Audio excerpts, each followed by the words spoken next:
This is Andy Purewal for Boxing News. I'm joined by Spencer Brown over Zoom. Spencer, I don't think the public would quite believe the problematic issues we've had to overcome to get this Zoom going.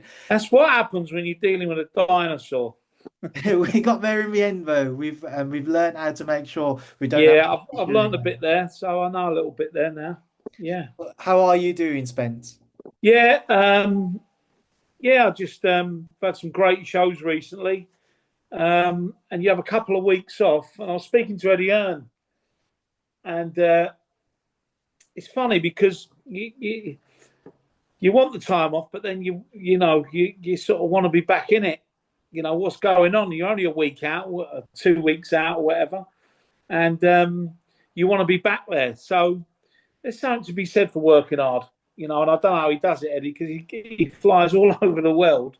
And I sit there and shake my head wondering what the hell's going on and now I realise a bit more why, he said, there's no show on this week. What am I going to do? So he is a slave to boxing.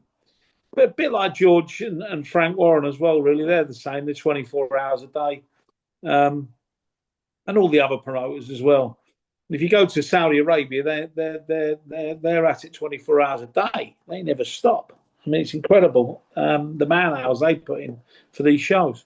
Yeah, I've had a few people tell me about those 3 a.m. calls to wake up and go and meet up with Ted, Oh, discuss I potential was I fights. was at it for I think I was doing that for maybe a year and a half, 2 years. So it's a bit of it's. Sometimes you still wake up thinking the phone's ringing. I mean, Spencer, as you mentioned, obviously it's a hard-working sport, hard-working job. That you mentioned promoters. Obviously, you yourself you've been through all of that, and as we've discussed, obviously, in the Boxing News Power List that's come out this week, you'll place there, nice and hopefully lucky 13 for yourself. Um, Yes, you told me that today. That's put a complete bock on me, isn't it? Number 13. That'll be it.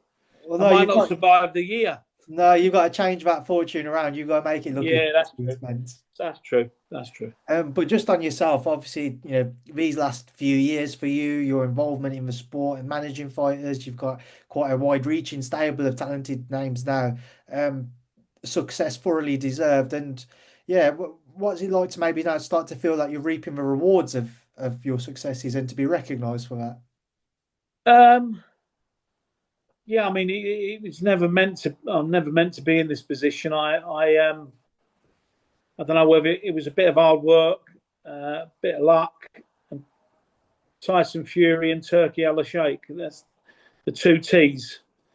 They obviously put me through with all this. You don't forget what people have done for you, and you mustn't forget what people do for you.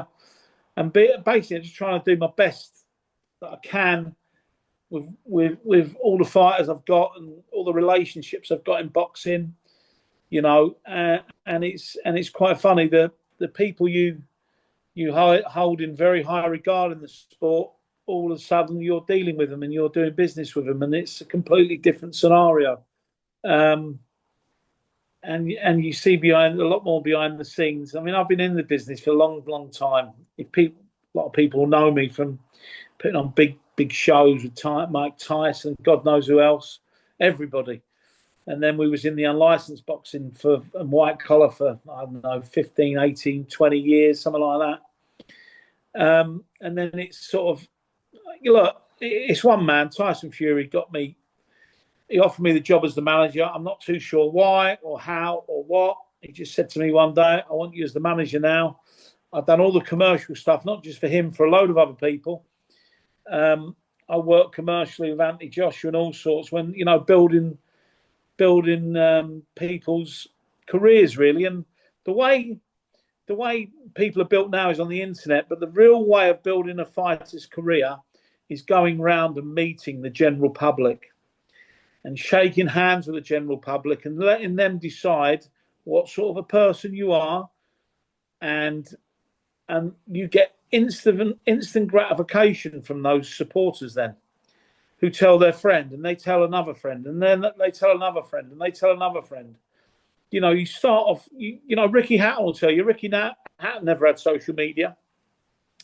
He had to go around he had to go around workingmen's clubs and doing dinner shows and various places and to get his profile out there. Very hard work, traveling up and down the country, meeting people, and raising money and all that sort of stuff. So, we've got a couple of lads there now who, if they was to do that, we don't do it so much anymore, but it's still very relevant. And that's, for me, how you get the working man behind you. Go and meet them, shake their hand, look them in the eyes, have a picture with them, and basically be yourself. And if you do that, you will have a very good fan base. Before we delve a little bit more into that, and obviously your work with Tyson, just to stick with the theme of kind of a power list being there, high up on it. Sorry, did I go off a bit there? I went off a Oh, that's bit there. okay. I went off a bit of a random. Yeah, look, Tyson Fury put me in, and Turkey Al-Sheikh backed me massively. Backed me for a couple of years. The agenda might have changed now. They've got a lot of American boxing. And it's not just Turkey Al-Sheikh. He has a partner in a guy called Dr. Khan, who's very, very important to all this, and people don't mention him enough. But he's a good friend of mine, and he's very straight talking, very good businessman. And if you're sitting in the same room as those two, let me tell you, they command the room well. So even Eddie and Frank and George and all these other top promoters, it's hard work. It's not easy. Not easy at all. They met their match for them two, I can tell you. When you do consider yourself, Spencer, and as I said, mention that position in the power list, you've got the likes of Manny Pacquiao and Floyd Mayweather around you. Do you take what do you make of that as a personal kind of recognition and achievement for yourself? Oh, it's unbelievable, isn't it? You never expect yourself to be in this sort of position. You don't always do the right thing because you don't realise what the right thing is at the time. And you have to make a lot of mistakes. And I give myself, it's been a quick education a couple of years. Although I've been in it a long time, but to be up with these power, these power promoters and these unbelievable promoters. I mean, look at Oscar De La Hoya. To sit there and have a good chat with him, he's not only a funny guy, good human being on the quiet. He's a very good man. He's got support from his partner, and there's nothing she doesn't know about boxing. And I think a highlight of it all was sitting down with Bob Arum and listening to some of his stories and educating you, and I think Brad Jacobs and all these other people that I've dealt with, and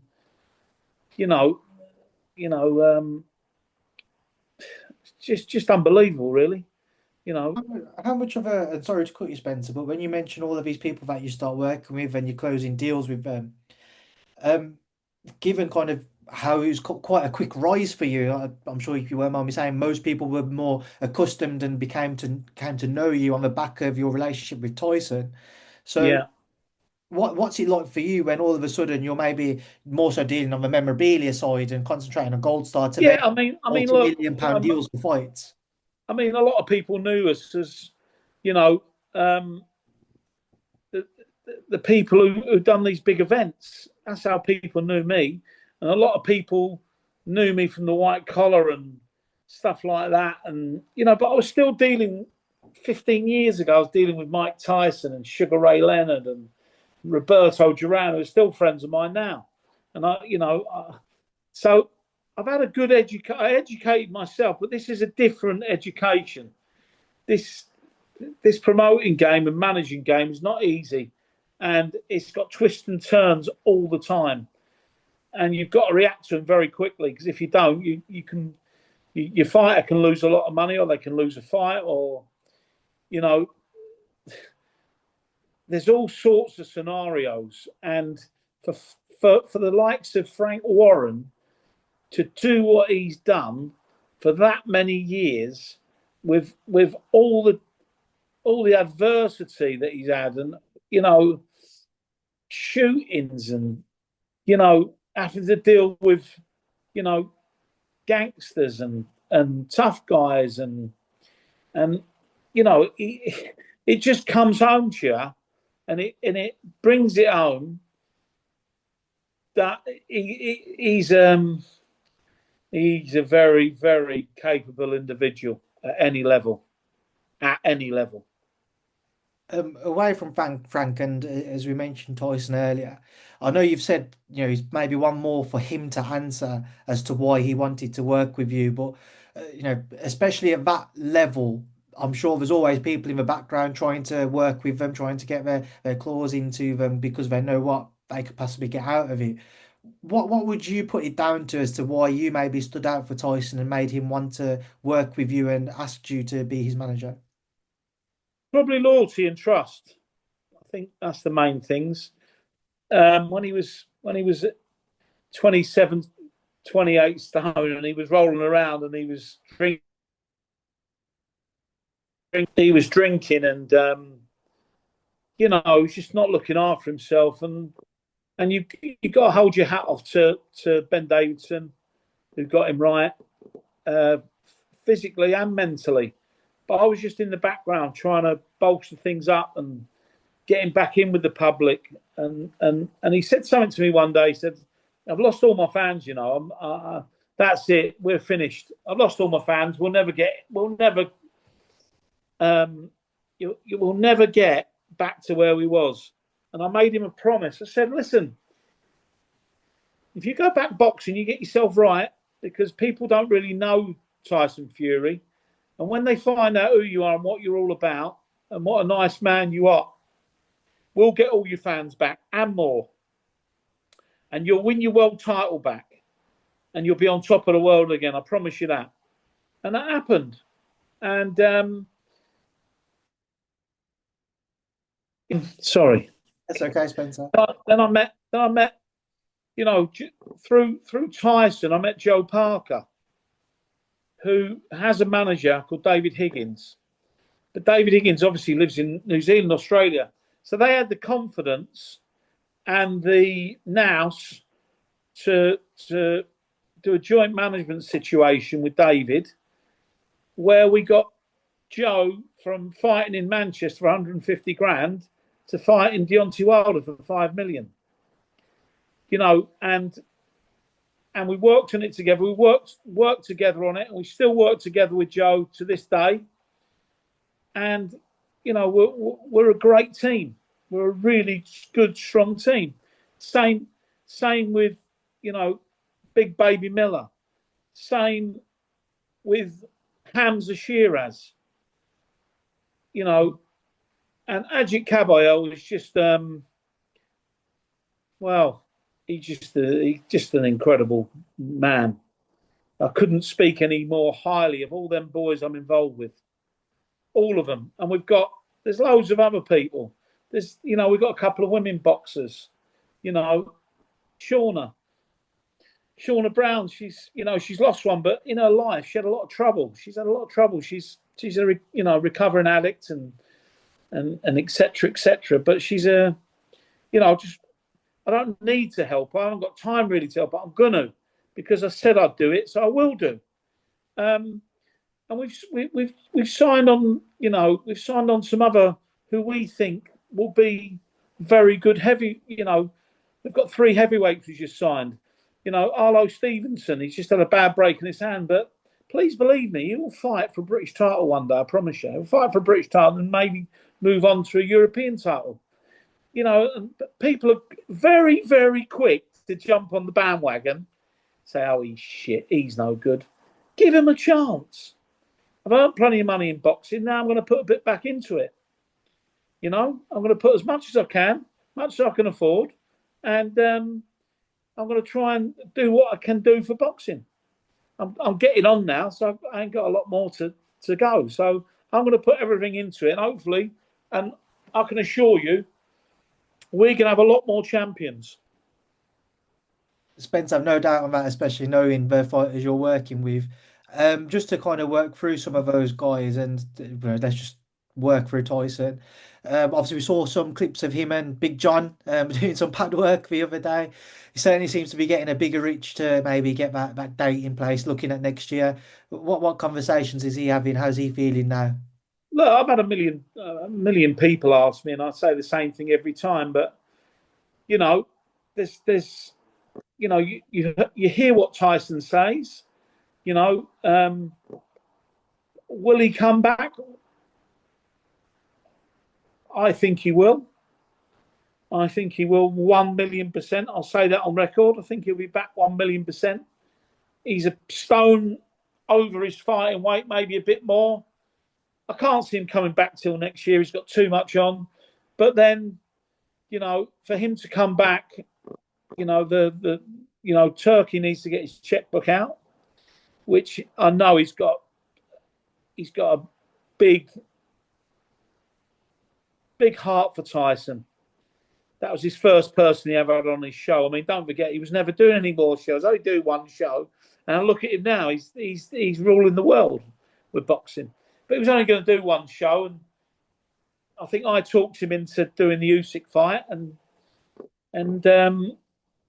he does. He's got a soft spot for Tyson, so I think, and he knows that Tyson brings it. There's only one man got as close to Usyk as Tyson. I think he definitely won one of them fights. I think he should have been given the decision. Everybody, there's a lot of people who on my page, a lot of people who are not. A lot of people say I'm deluded and all this, that, and the other. But that's my opinion. That's what boxing's got. All different opinions. But Tyson, in my opinion, will be back and he'll be better.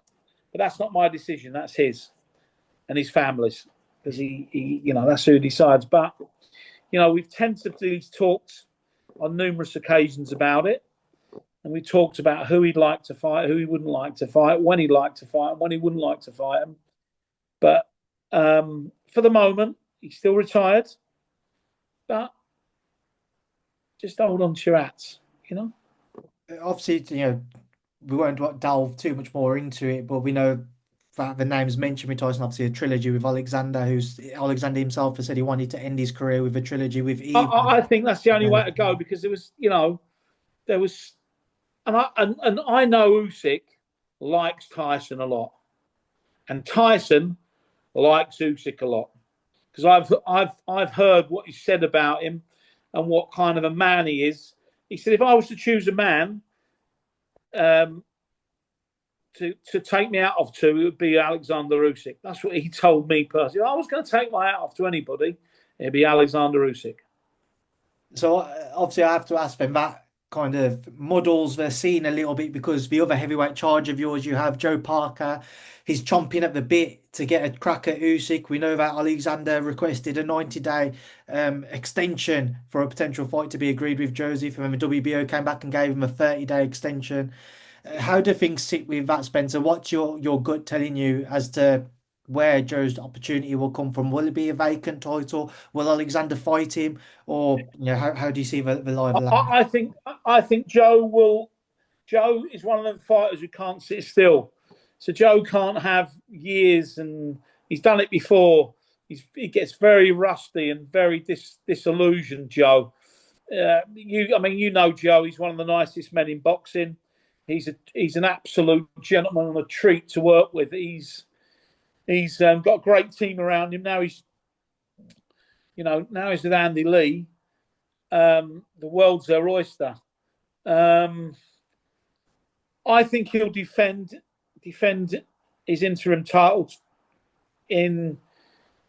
before Christmas. He'll have to, because he'll have to get a fight, and I think he'll fight an English guy, and I think he'll fight one of the top level English guys, whether it's Dubois, whether it's Fabio Wardley, whether it's there's quite a few to choose from at the moment, So, but one of those top guys, it might be Derek Chisora. He's got himself into a great place, so he will fight, in my opinion, one of those three. Are they all the main fights you're exploring at the minute then, would you say? Yeah, I mean, look, I've got one fight. I can't tell you, but there's one person who particularly sticks out, and who I think the fight will happen with. It must There's be feeling particularly frustrating then that obviously Alexander holds all of the titles, and it's for one thing Joe wants more than anything is to become that fully fledged champion once again. Yeah, but before he can do that, he's got to beat Alexander Usyk, which is a very, very not an easy. But in all honesty, can Joe do it? Yeah, I think he can with Andy and his tutorage.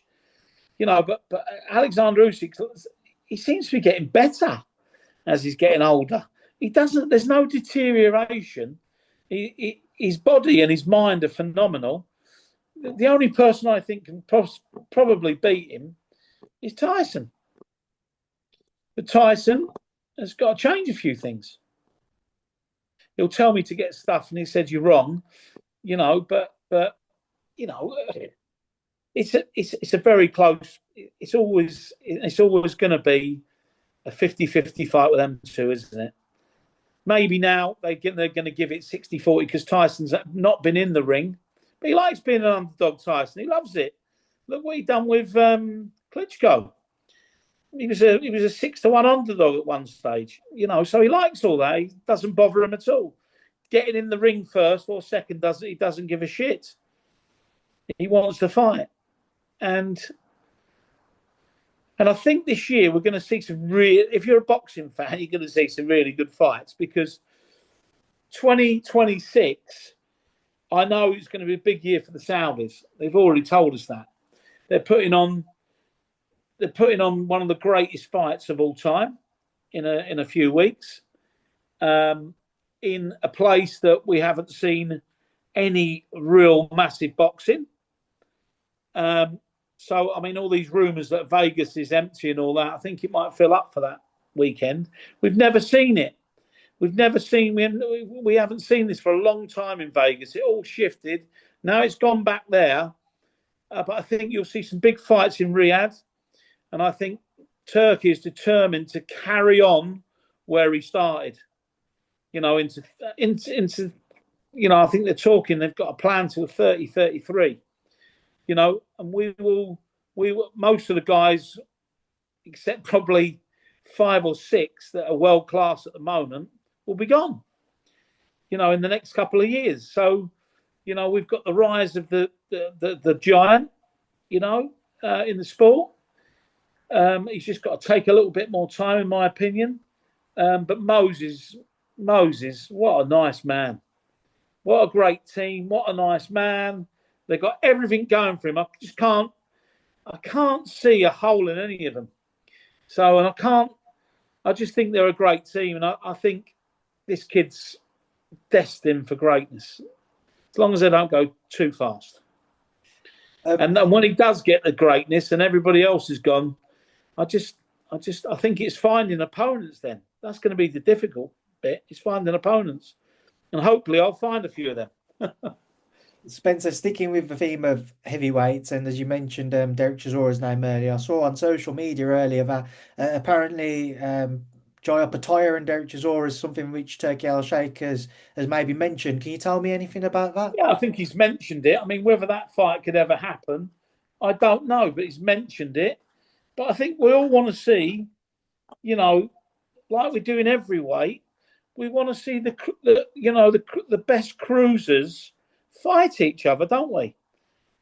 So we're waiting for the Mexican to get a little bit better and his arm better, and we want to see Ramirez against Joe Opetaia. Zerno Ramirez against Joe Opetaia is an unbelievable fight, and we want to see it.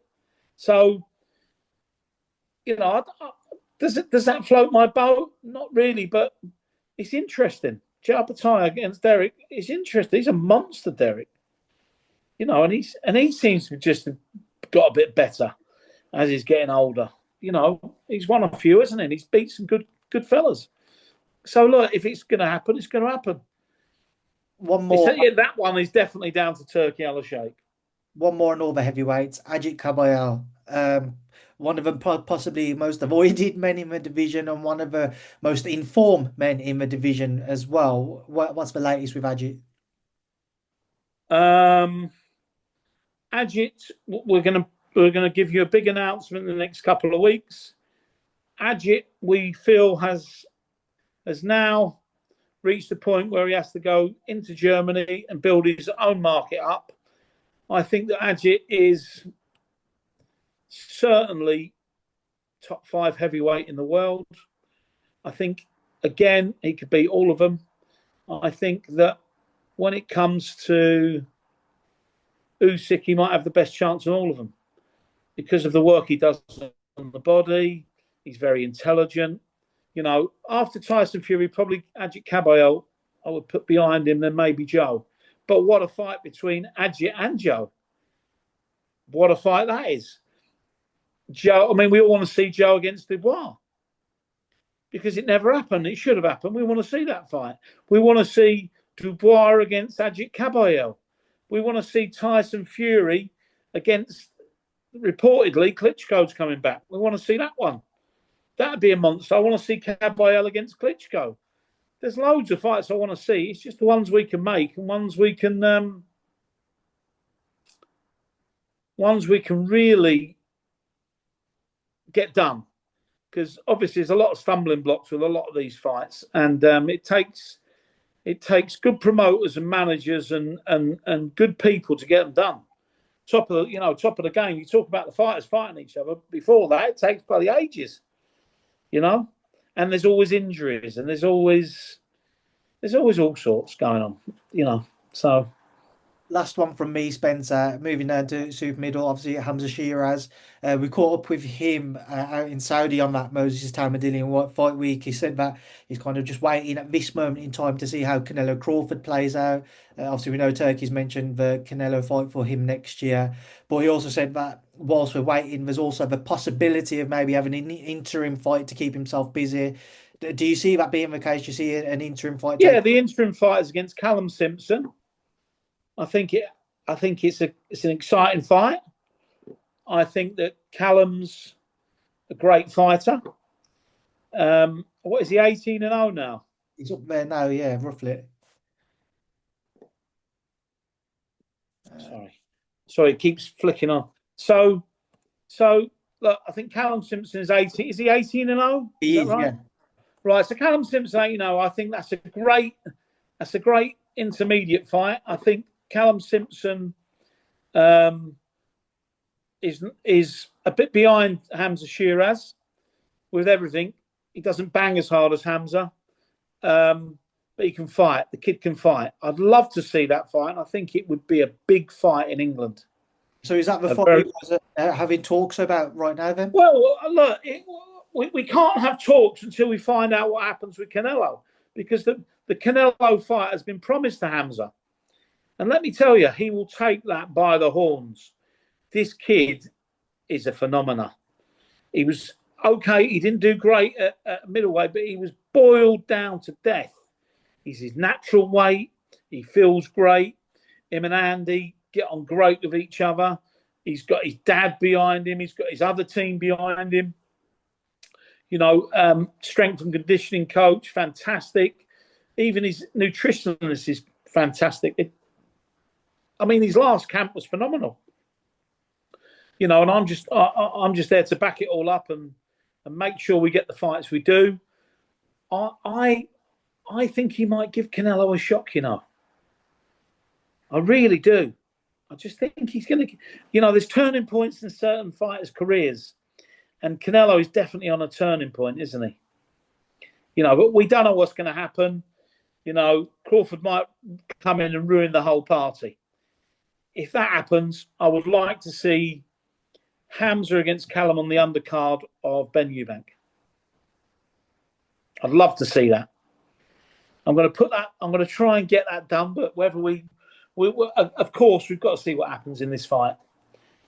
So that's a plan. That's another plan. So once Canelo Crawford's out of the way and that picture becomes a bit clearer, that's when the move. Correct.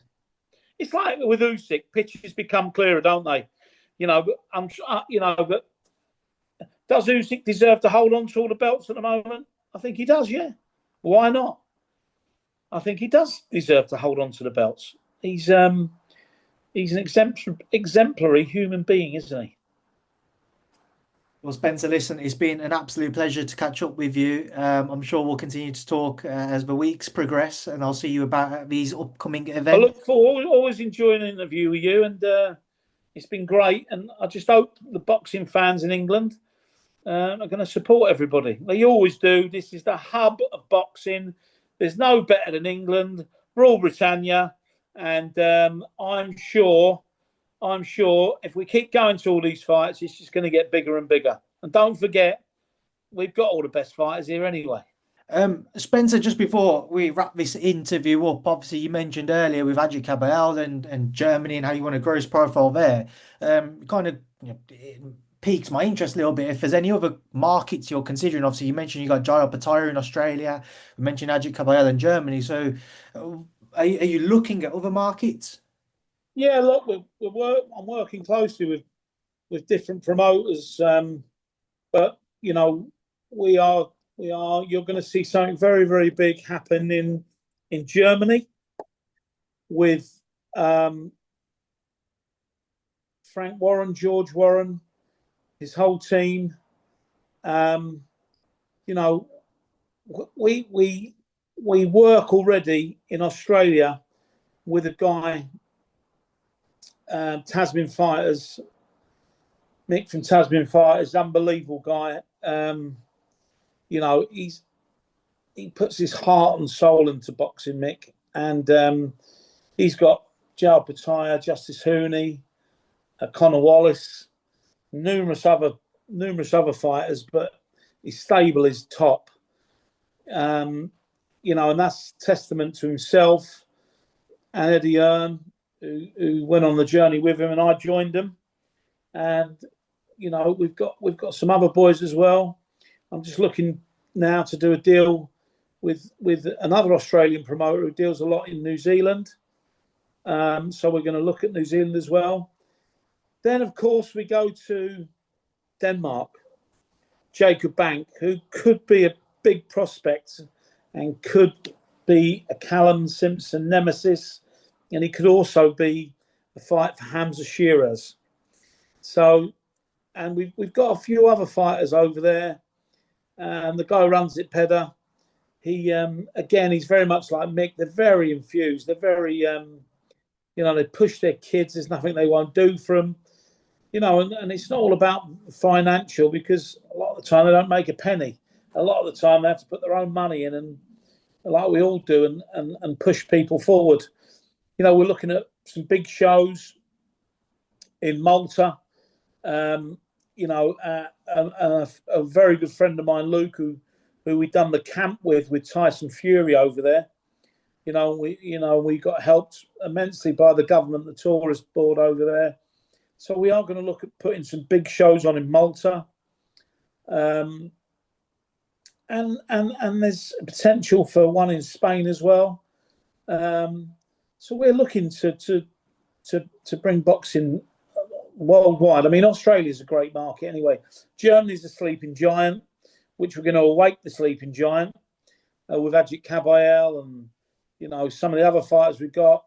And I just think that it's boxing.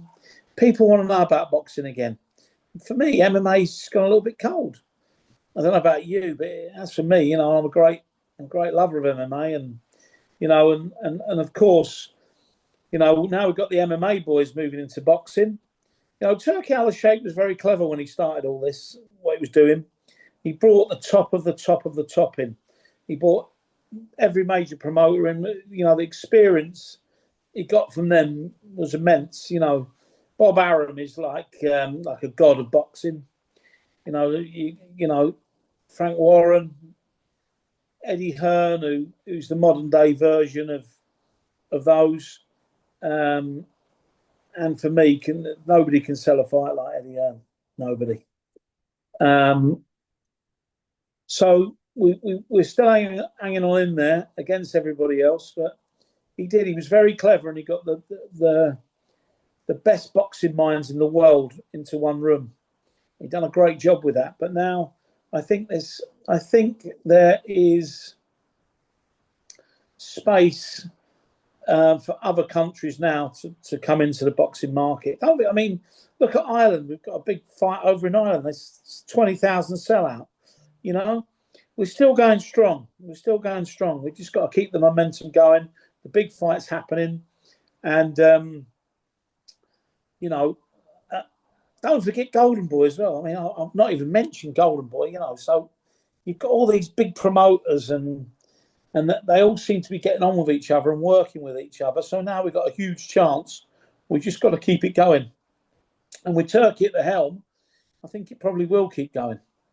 You know, and he's got his own little team now. You know, the Ring magazine. You know, Boxing News yourself still going really well. I've still got 500 magazines here from Boxing News. You know, incredible. I was looking at them the other day, and probably another 200 or 300 Ring magazine ones.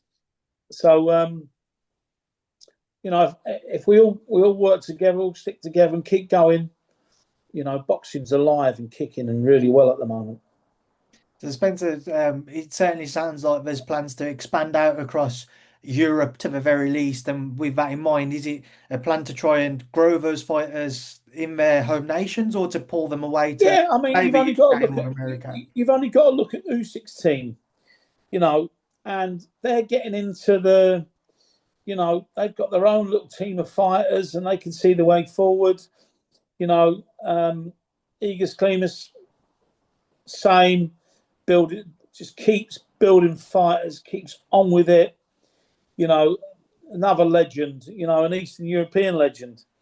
So, you know, and Krasik, you know, great managers, great people to do business with. And, you know, but I think as Europe and we all pray the war ends, there's you know, we all pray the war ends and that'll probably open it all up again. You know, but there's a lot more, you know, to worry about than boxing in where they're from. And there's people dying daily. But I think we can spread it all over the world. There's little enclaves that have never been done. Like I mentioned, Malta.